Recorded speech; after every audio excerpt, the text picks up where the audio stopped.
Good afternoon. It's Wednesday, the 15th of August 2018, just after 1 o'clock. Welcome to UK Column News. Your host today, Mike Robinson, myself, Brian Gerrish.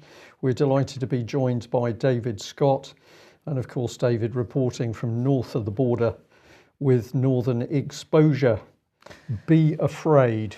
Yes, absolutely. So following yesterday's alleged terror attack in Westminster, where somebody decided to drive into the barriers outside the Houses of Parliament, the perpetrator has been named, Salih Khater, and he's from Sudan originally, but a British citizen, 29 years old. But it gets a bit strange, Brian, because he hit some people on bicycles, a couple of people, I think 3 people injured in total at the end of the day. And this piece of CCTV, this is a still from the CCTV footage that was released. But several people noticed that, in fact, there was a white van seemed to be following him. This is despite the fact that the police said that they didn't know, had no previous knowledge of him. He wasn't on any terror watch list or anything like this. But the Metro here reporting that people had noticed from that CCTV footage that was released, this white van that was driving along behind the car, which eventually crashed into the barrier. And indeed, if you look at the Metro article, they have the CCTV footage there. You can see the white van driving along behind him. It then gets stuck in traffic, but goes out of its way to drive round the traffic and follow the car into the side, the pedestrian area that the car had driven through, and to park up right beside the police officers, and nobody seems to bat an eyelid. So it all gets very, very strange. And the police saying they're not interested in the van at all. Absolutely. But what they are interested in is this, because Sir Mark Rowley was speaking on Radio 4 Today programme this morning. He's former head of counter-terrorism.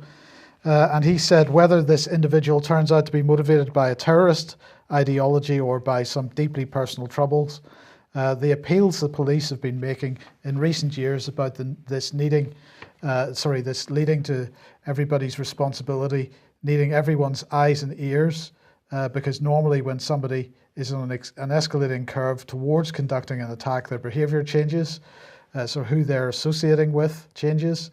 And the police are constantly saying that this has to be a shared responsibility to try to intervene in a preventative way, because collectively, and I believe this myself, we can prevent attacks when members of the public spot things and public authorities and the public work together to draw people back who are being radicalised maybe by somebody in the community or somebody online. So basically what we've got to do here, Brian, is to make sure that we're spying on each other, because everybody out there is an enemy combatant.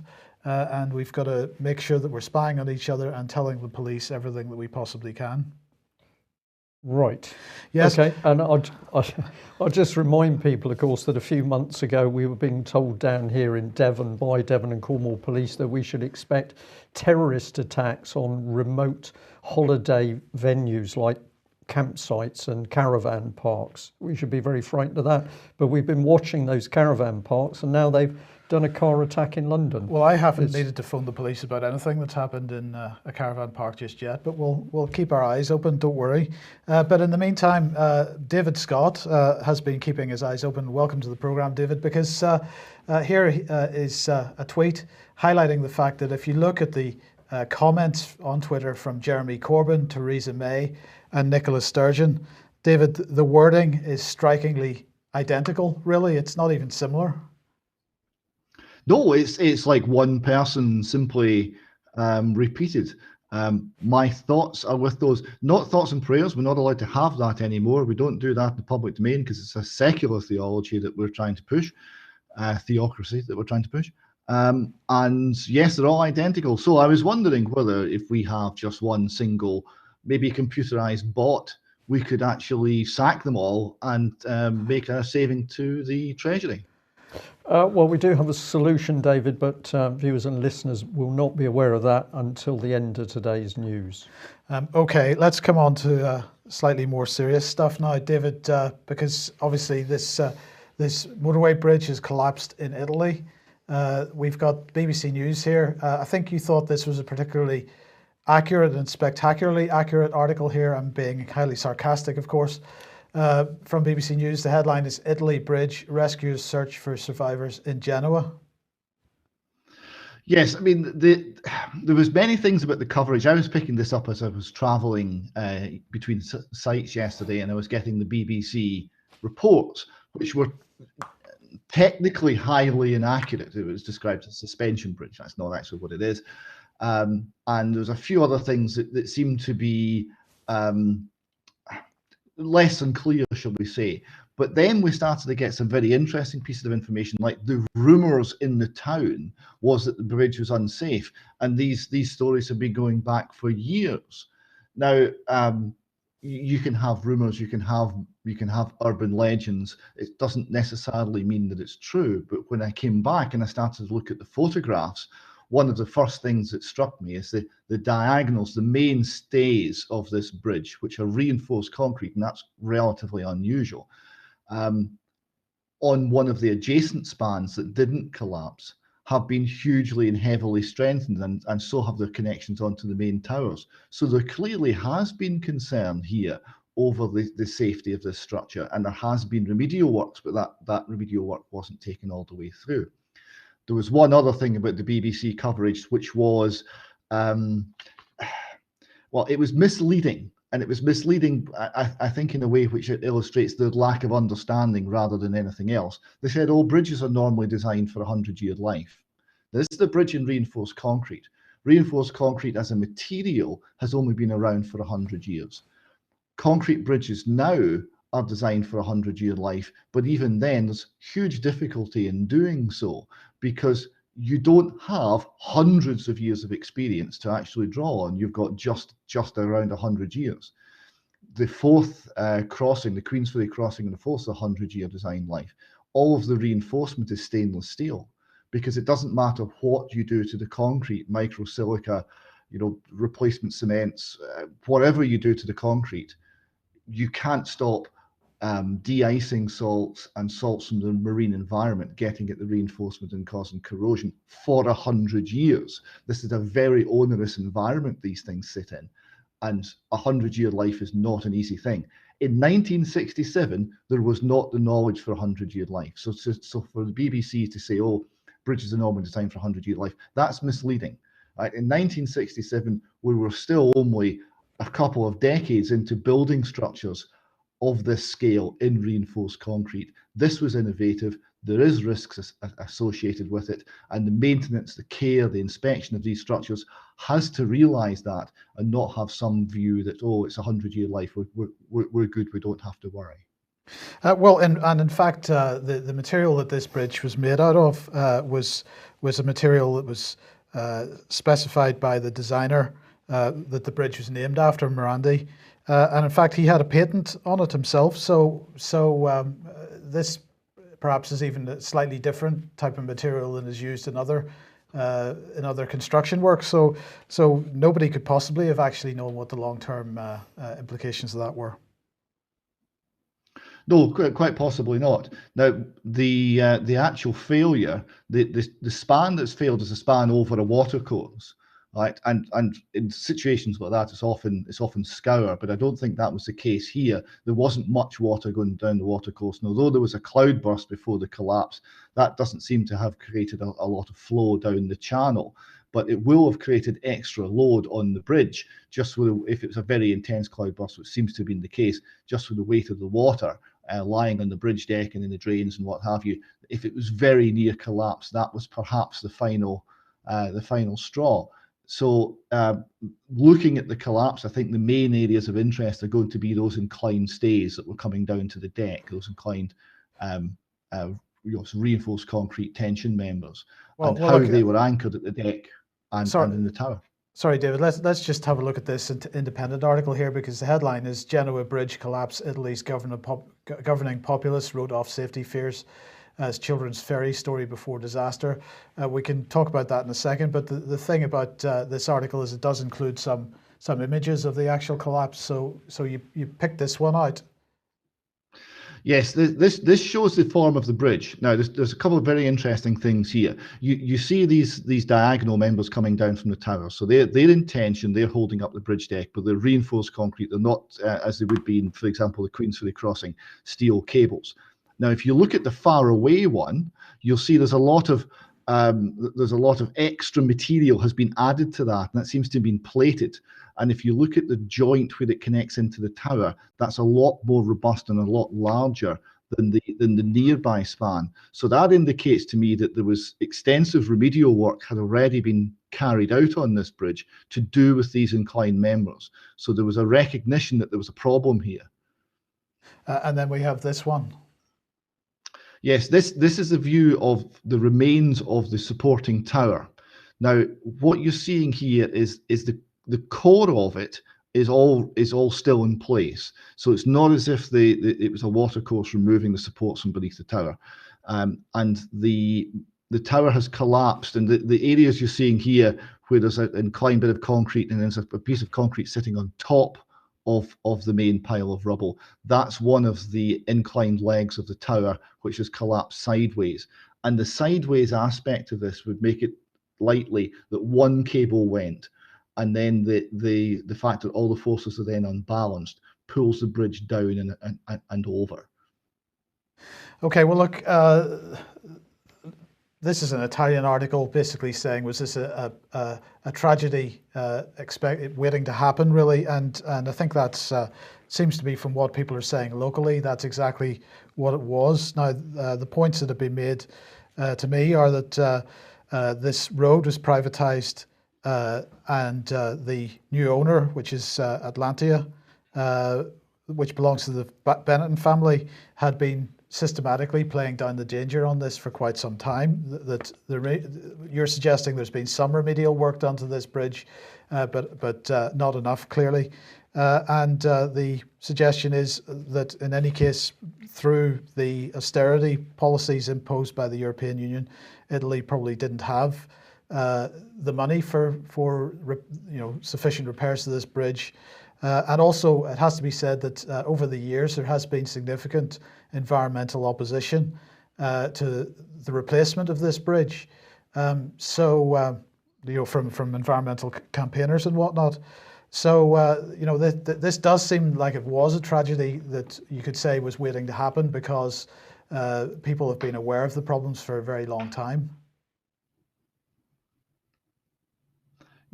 Yes, and this is perhaps something we'll see a lot more of, because we're in a situation where we've reached peak tax, we've reached peak borrowing. Where the governments go for resources, right? There's so many of the resources are being expended in government programs which keep people on board, keep people inside, keep the government in business.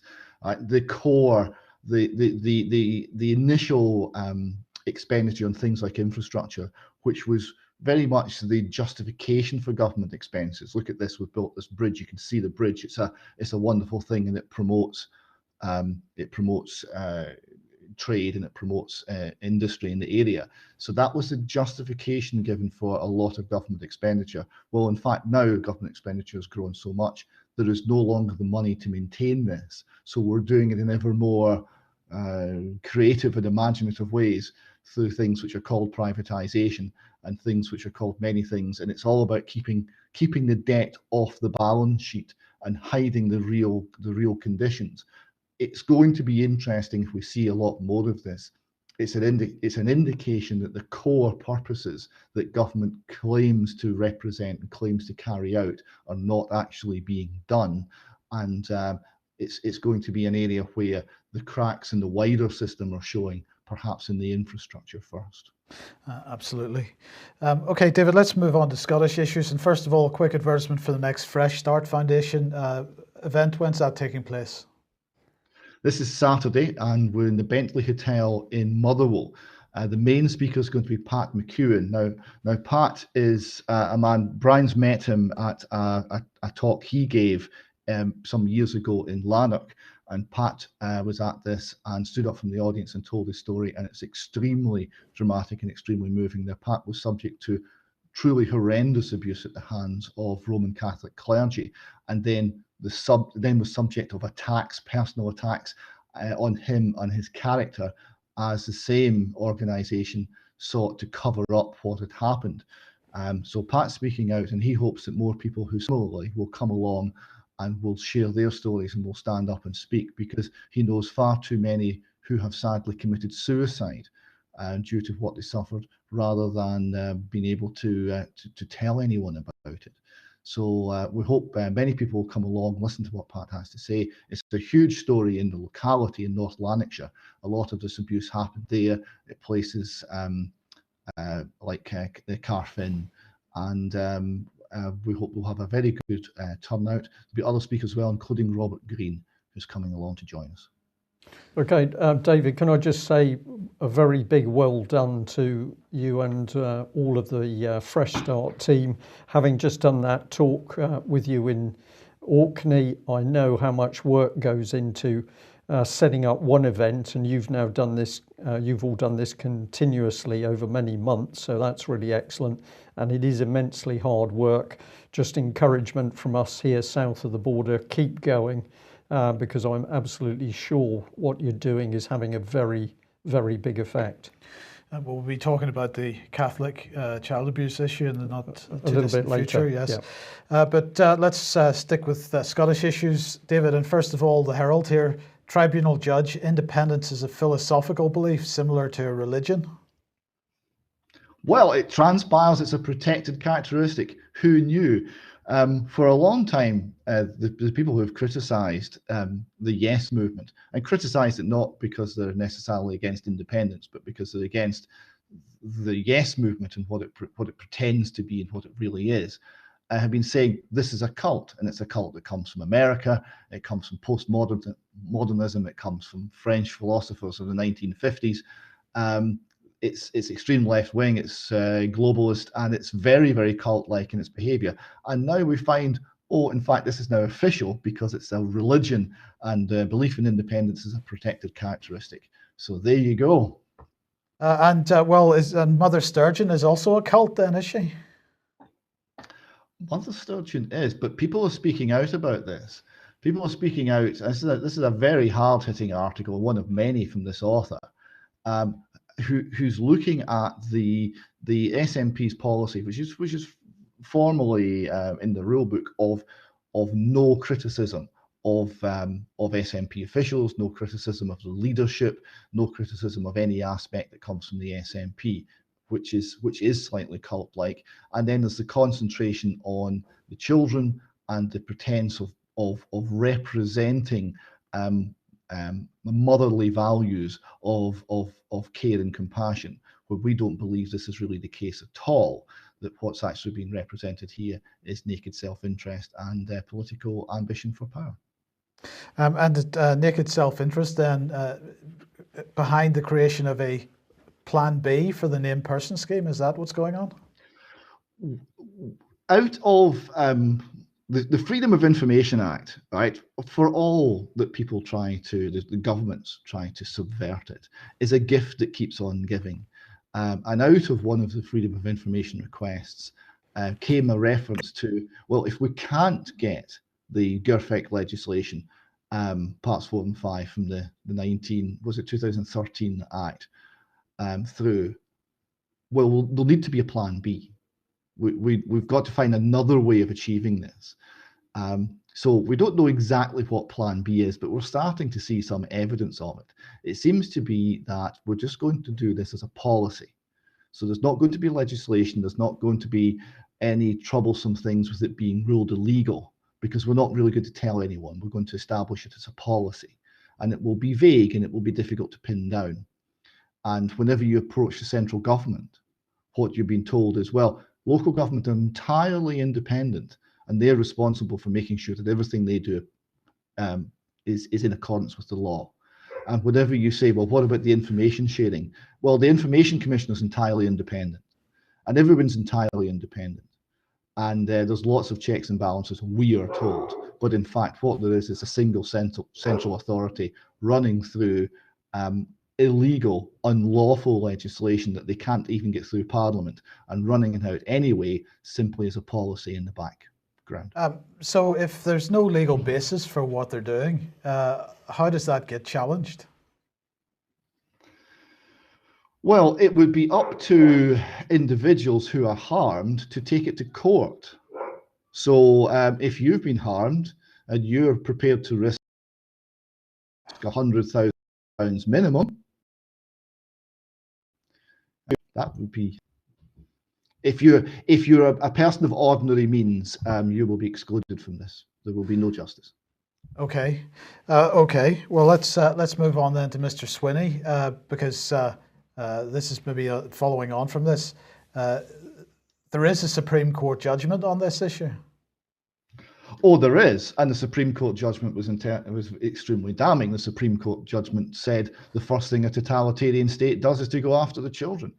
And Mr. Swinney here is continuing on. This was a response to that Freedom of Information request and its aftermath, and it was picked up. It does show, for all we talk about the press and the mainstream media, this was picked up in the Times, and it was picked up in the Scotsman, it was picked up in the Daily Mail. This got a lot of coverage. This is just one example of the actions that the government's taking, right, of the behind the scenes action. So although we don't have really any legal protection anymore, the law is not protecting the people. Right. We are actually in a situation where the press is seen to be the last safeguard of freedom in this country. And that's why freedom of the press is so important. And that's why the quality of the press is so important. Yeah. And although they let us down a lot, they actually, a lot of the time, do not, and speaking out when it is. Yeah, and well, you're tweeting out here that in fact named person was foreseen. Well, this is a remarkable little bit of information that came from 1940 authors forward. Right, I'm sorry, David. I'm afraid your connection has completely failed at this point. So we're gonna have to move on. Right, Benjamin Netanyahu, Brian has got involved in the issue of Jeremy Corbyn and anti-Semitism. He tweeted this out yesterday.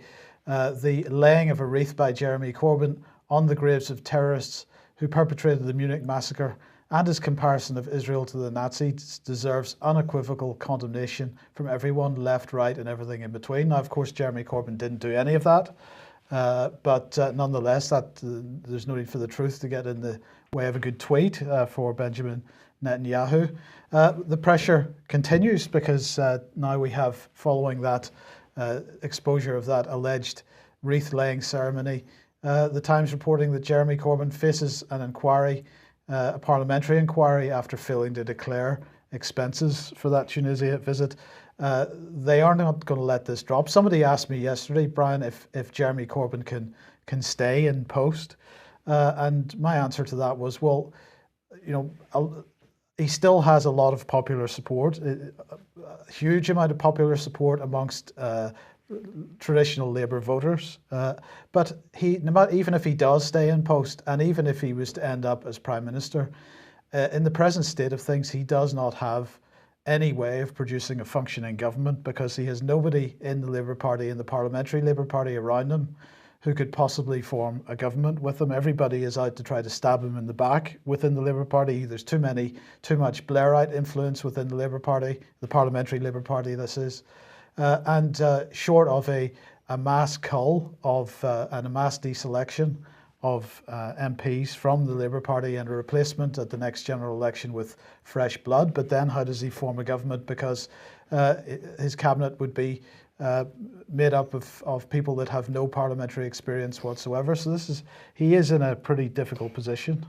Yeah, Mike is in a difficult position, and we could come out perhaps with quite a lot of criticism of Corbyn, but we've got to ask another question, and that is how is it that a foreign state has so much power within the British political system? This is something some people get very squeamish about. I look at it and I'm very curious, because we see conservative friends of Israel, Labour friends of Israel, conservative friends, Labour friends of Israel.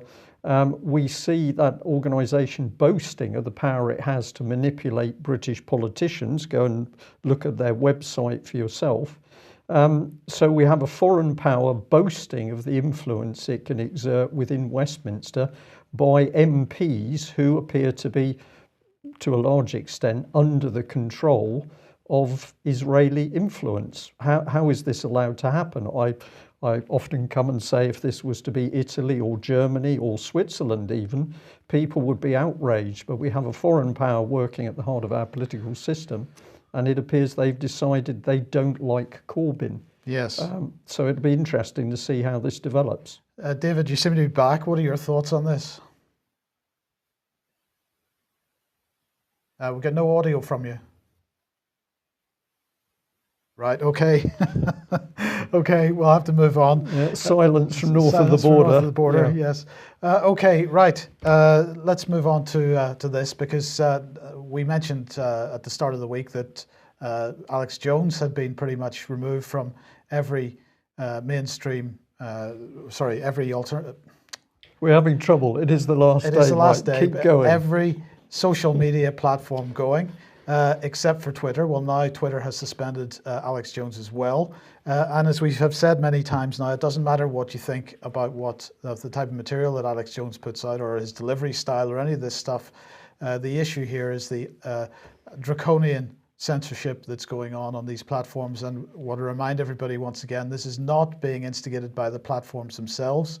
This is being instigated from government. It's government policy and government pressure being put on these platforms. So there's that going on. I'm just going to make this point as well. It's not just the likes of Alex Jones. Jay Dyer has also been kicked off WordPress. Now, I find this particularly concerning because WordPress.com, which is the commercial end of WordPress, has had a policy for as long as it's existed that it would uphold free speech absolutely 100%. And in fact, I know for a fact that people who have complained to WordPress in the past, asking them to have content removed, have had messages received saying that we will not take any content down from WordPress, no matter whether it's anti-Semitic, no matter whether it's racist, whatever it is. WordPress's position was, if you want to criticize what's been published on WordPress.com, set up your own WordPress blog and provide a counter narrative. That has been their position. Suddenly that position has changed, and Jay Dyer, for example, has lost his ability to his website effectively and his livelihood. So this is of massive concern to everybody, Brian. Censorship, and we'll bring in the other element, fear. Thank you very much to the viewer that sent us in this one. It's a notification, ID 2020, the Washington Residents Guide to Real ID, and it says that Real ID starts on October the 1st, 2020. What's this about? Well, essentially people flying internally in the US are going to have full ID in order to board the aircraft. What fascinates me about this little brochure, of course, is the childish nature. We've got pictures of cows and pictures of, I'm not sure what that is, a pigeon on that. So this is all very, very childish stuff. We were talking about this yesterday, the psychology of treating adults as if they're children, because then they will respond as children. But here we can see yet more tightening up of regulations inside the US. If you want to have a look at some of the details about this, you can freeze the screen here, but they're reassuring people that you still won't need this full picture ID if you're traveling between states in your car, for example. I suspect that's going to come later. But what do I get out of it? It's all ramp up the fear. Mm-hmm. It's fear, fear, fear, because at each stage that can bring in more regulations to suppress and oppress people. Well, as Brian has already alluded to, this is the last UK column news before the summer break. So we're going to take a couple of weeks holiday, and the UK column news will be back on the 3rd of September. So look forward to that. Hopefully everybody will come back and watch us, I think as we are extremely rusty on that particular day. They're going to be hungry, I think. Yeah. Right, let's come in with the latest from the Mail here. Fascinating article. 30 men and a woman are charged over rape, trafficking and sexual exploitation of girls as young as 12 during a 7-year period. This is come about as work from West Yorkshire Police, Huddersfield. The catalogue of offences allegedly occurred against 5 girls between 2005 and 12.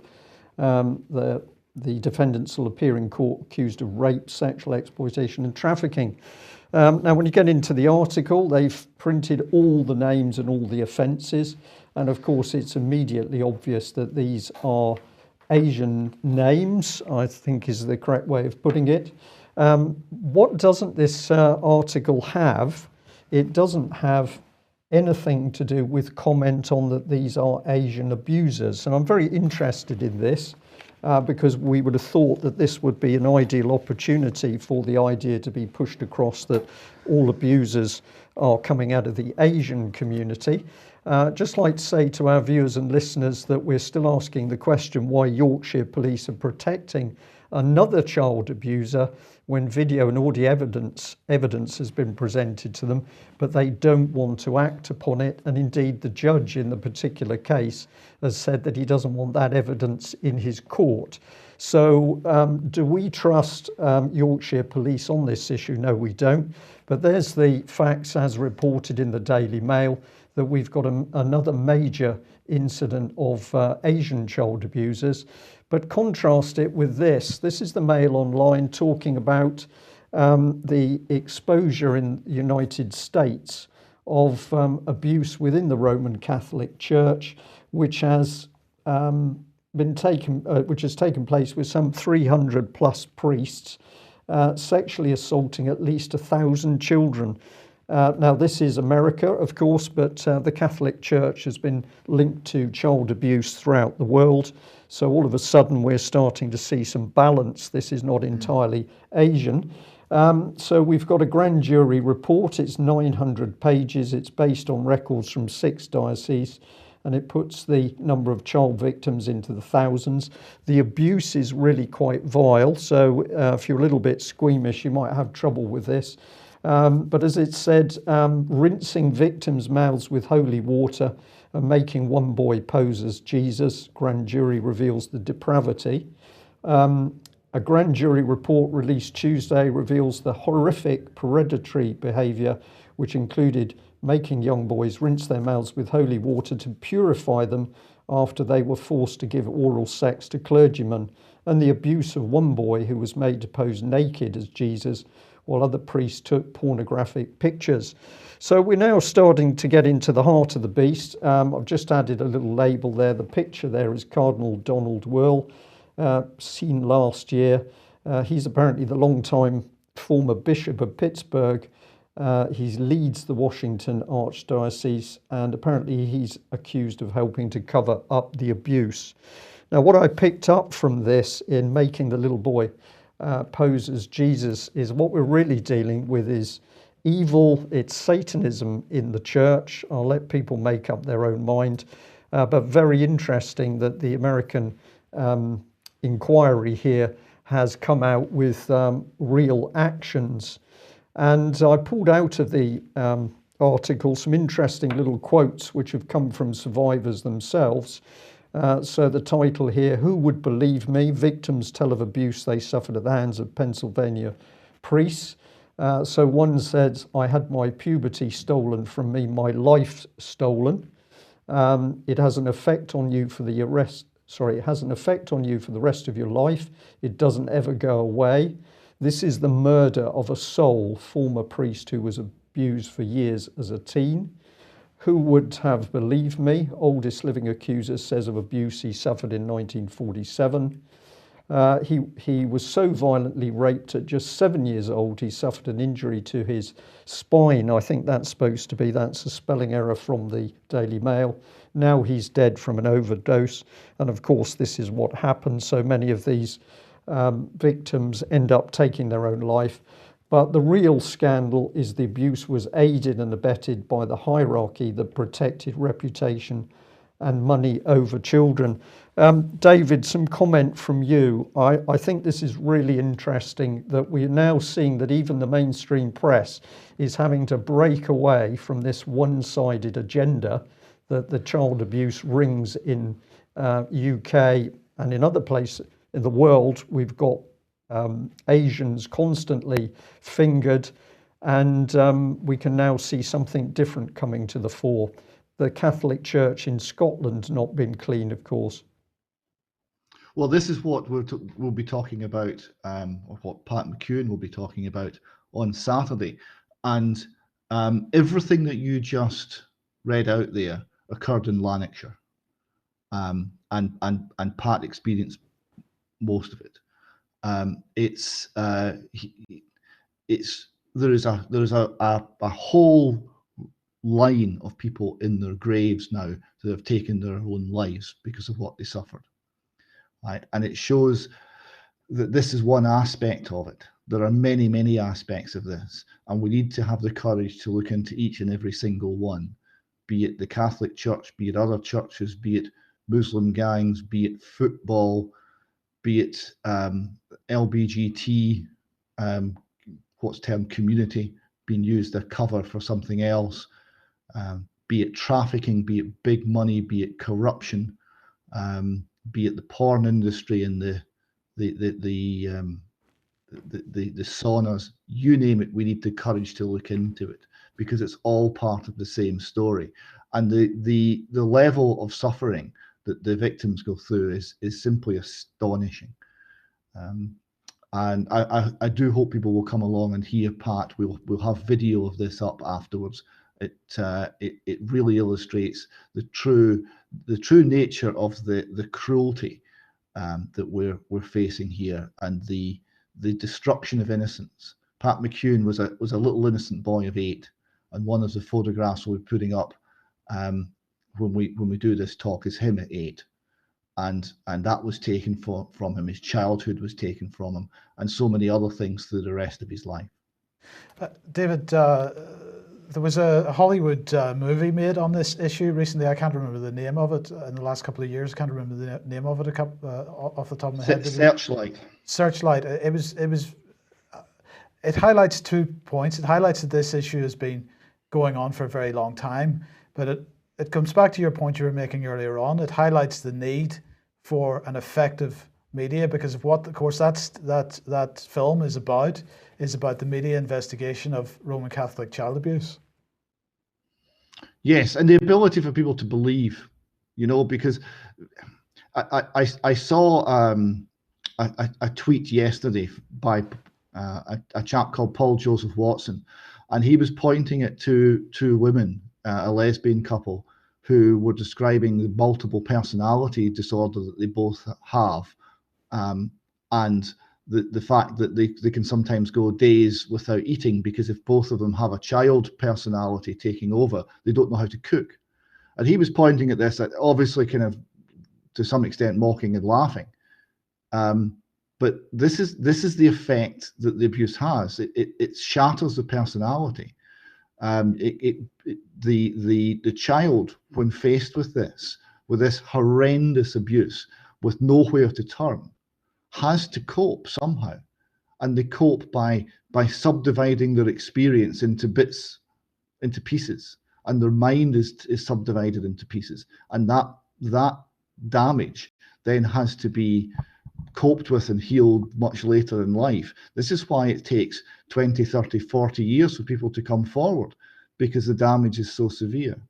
And this tweet from Paul Joseph Watson, I just wonder if he knew a little bit more about the nature of the harm that's done and the nature of what is actually being experienced by people, by children now, today in our society. Whether he would have maybe not put that forward, or put it forward with a different spin, because the difference between having some compassion for people who have suffered in this and not is very often simply having the education of simply knowing what the reality is, because it's so horrendous for most people. It seems unbelievable because it's that bad, but it's true. It happens, and it's happening now.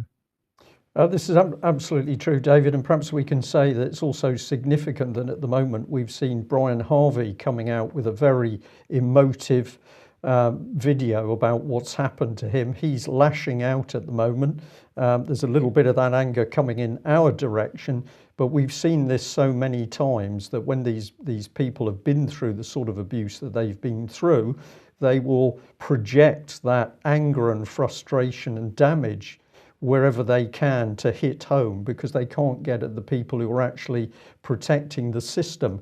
And just very quickly, I'm going to bring Melanie Shaw on screen here, because if we think of this life sentence, Melanie Shaw is still absolutely serving that sentence, because at the moment we still have this horrible situation where the so-called independent child abuse inquiry, the scam inquiry set up by the Conservative government, will still not interview Melanie Shaw, even though Melanie Shaw has repeatedly posted publicly her wish to get in front of that panel to tell them what happened to her. So it's just outrageous that this government inquiry is basically turning a blind eye, rejecting Melanie Shaw and her child abuse evidence.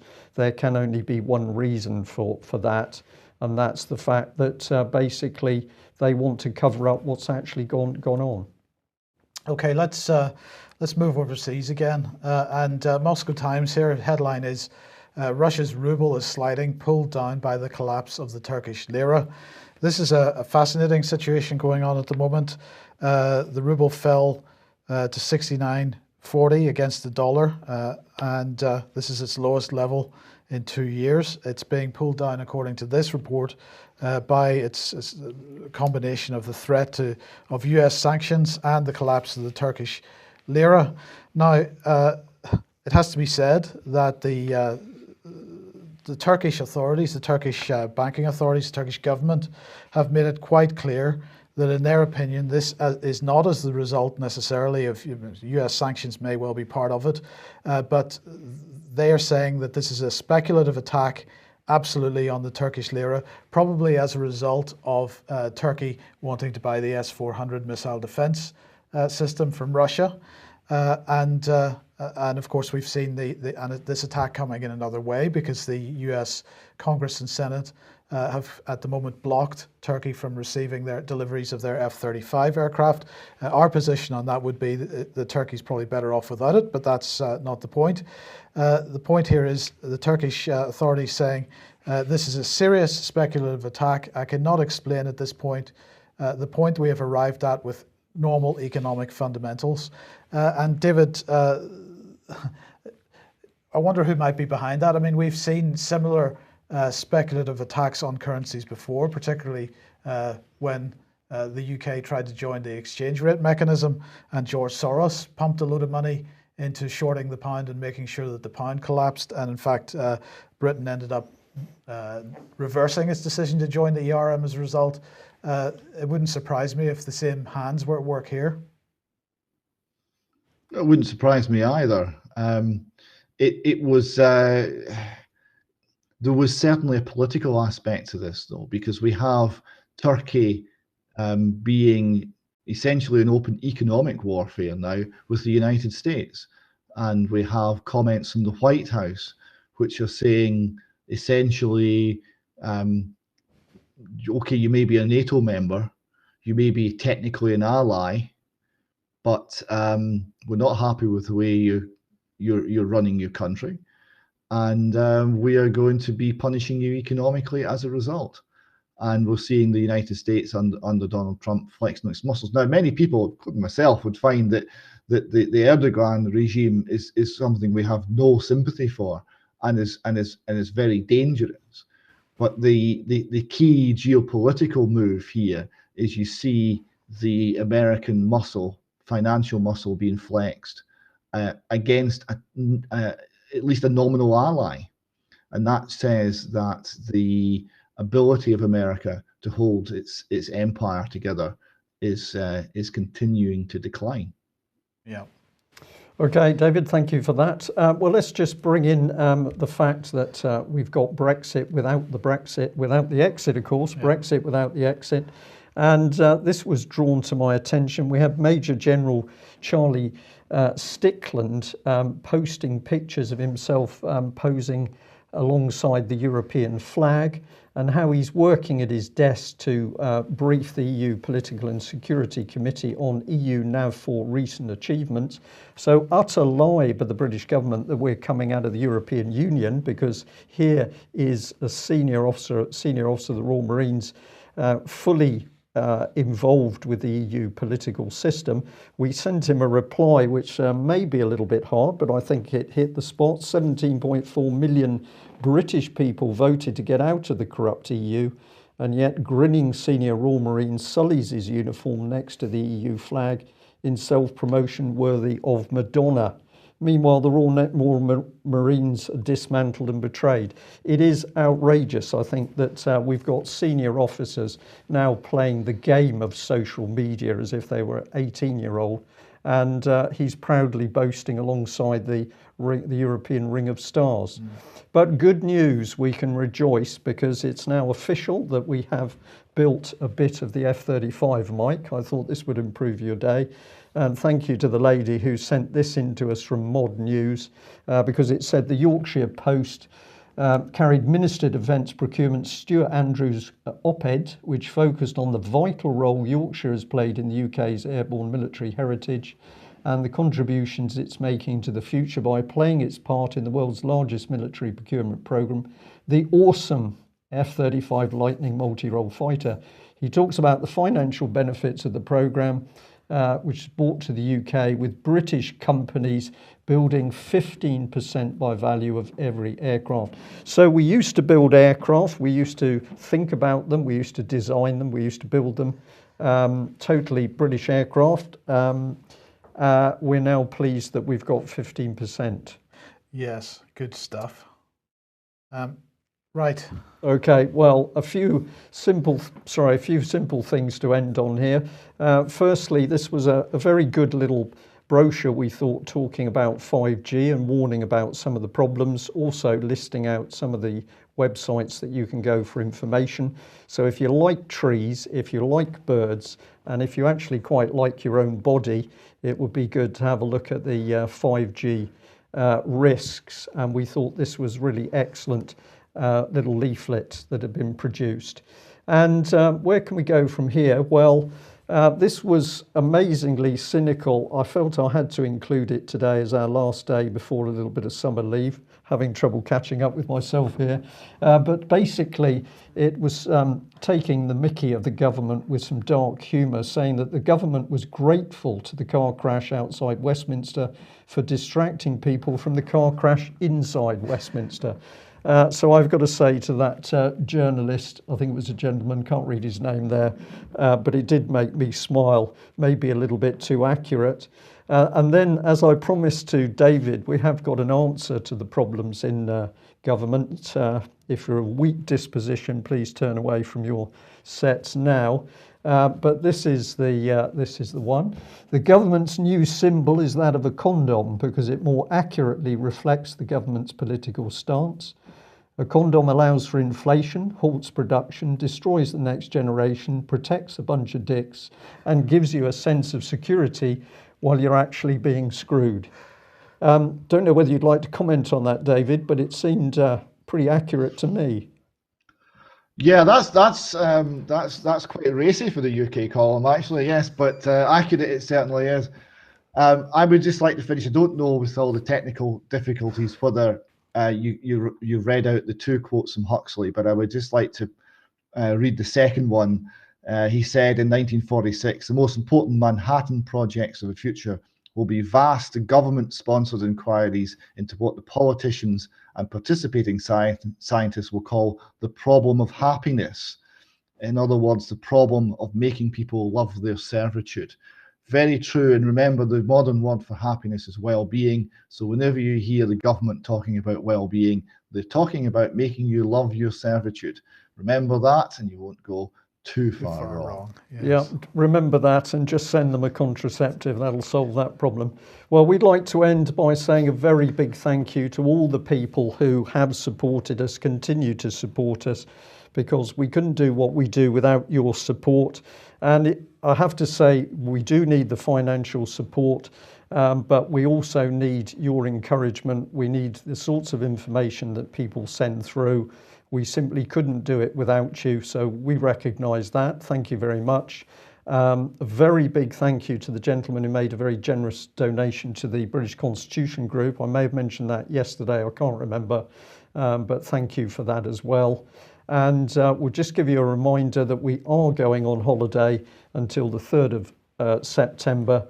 So no rumours that we've been taken down, please, or other scurrilous fake news. David, thank you very much for joining us. We look forward to seeing everybody in September. We hope you can have some time off as well. And remember that alongside humour, action conquers fear, and that's probably the best thing to stick with. We'll see you on the 3rd of September 2018. Bye-bye.